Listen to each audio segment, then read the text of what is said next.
Hello दोस्तों, यहाँ पे आज हम बात करेंगे भक्तिकालीन प्रमुख रचनाकार और उनकी रचनाओं के बारे में। यहाँ पे हम जानेंगे कृष्ण काव्य के प्रमुख कवि कौन कौन से हैं और इनकी प्रमुख रचनाएं कौन सी हैं। तो चलिए हम बात करते हैं। मोस्ट इंपॉर्टेंट टॉपिक है, इससे रिलेटेड क्वेश्चन जो भी हमारे हिंदी कॉम्पिटेटिव एग्जाम्स हैं इससे पूछ लिए जाते हैं।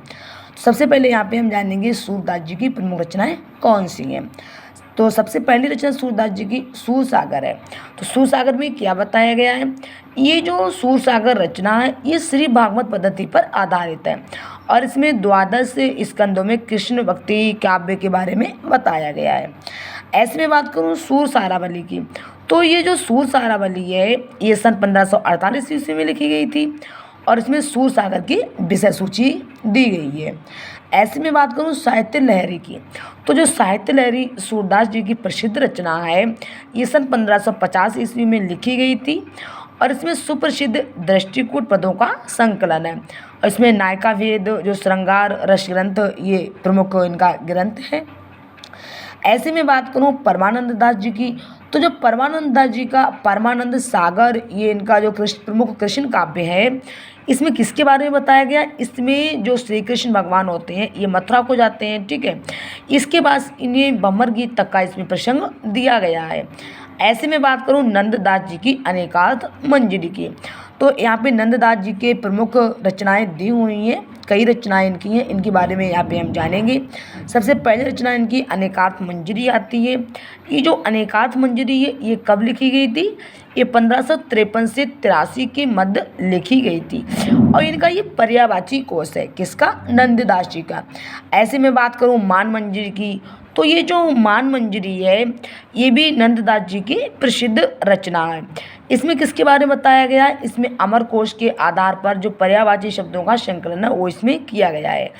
ऐसे में बात करूं रस मंजरी की, तो ये 1553 से 83 के मध्य में ये भी लिखी गई थी। इसमें नायका भेद संबंधी जो श्रृंगार ग्रंथ है ये।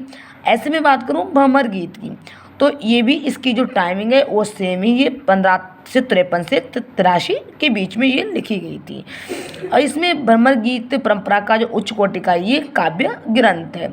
ऐसे में बात करूं इनकी अन्य रचनाओं की, जैसे रास पंचाध्यायी है, तो रास पंचाध्याय की भी टाइमिंग यही सेम ही रहेगी जो अन्य रचनाओं की अभी हमने पढ़ी थी, वही इसकी रास पंचाध्याय की है। जो रास पंचाध्यायी नंददास जी का प्रसिद्ध ग्रंथ है, इसमें नंददास जी ने किसके बारे में बताया है, इसमें श्री कृष्ण की जो रासलीला इसका वर्णन बहुत ही कोमल संगीत गीतात्मक और पदावली में किया गया है। इसे हिंदी का गीत गोविंद भी कहा जाता है। ये इनका क्या है, खंड काव्य है। ऐसे अन्य रचनाओं की बात करूं, जैसे रूप मंजरी, ब्रह मंजरी, श्याम सगाई, सुदामा चरित, रुक्मणी मंगल, तो ये सभी रचनाएं किसकी हैं, नंददास जी की हैं। ऐसे ही हम नेक्स्ट रचनाओं की बात करें नंददास जी की, वो हमारी आती है सिद्धांत पंचाध्यायी। कौन सी आती है, सिद्धांत पंचाध्यायी है। नेक्स्ट इनकी आती है दशम स्कंद भागवत। ये प्रसिद्ध रचना है, कई एग्जामों में पूछी जा चुकी है, इस पर ध्यान दीजिएगा, मोस्ट इंपॉर्टेंट रचना है। नेक्स्ट आती है गोवर्धन लीला। नेक्स्ट नंददास पदावली, जोग लीला, नाम चिंतामणि माला, ये सारी रचनाएं किसकी हैं, नंददास जी की हैं। ऐसे हम नेक्स्ट कवि की बात करें तो वो आते हैं कृष्णदास।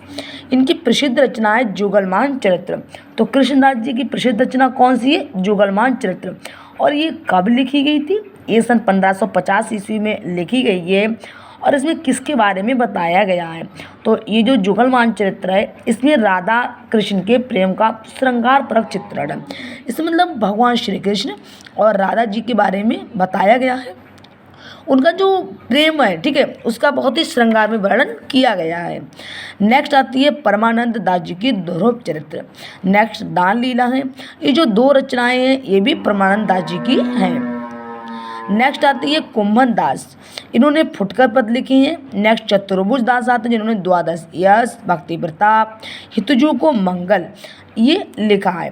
तो इस तरह से हमने अभी बात की थी कृष्ण काव्य के प्रमुख कवि कौन कौन से हैं और कौन सी इनकी प्रमुख रचनाएं हैं। आप लोग पूरी वीडियोज़ को देखिएगा, उम्मीद करते हैं इससे आपको लाभ हो और मुझे कमेंट सेक्शन में अवश्य बताइएगा हमारी ये वीडियोज़ आप लोगों को कैसी लगी। और अगर हमारी वीडियोज़ आप सभी को पसंद आए तो लाइक सब्सक्राइब और शेयर करिएगा।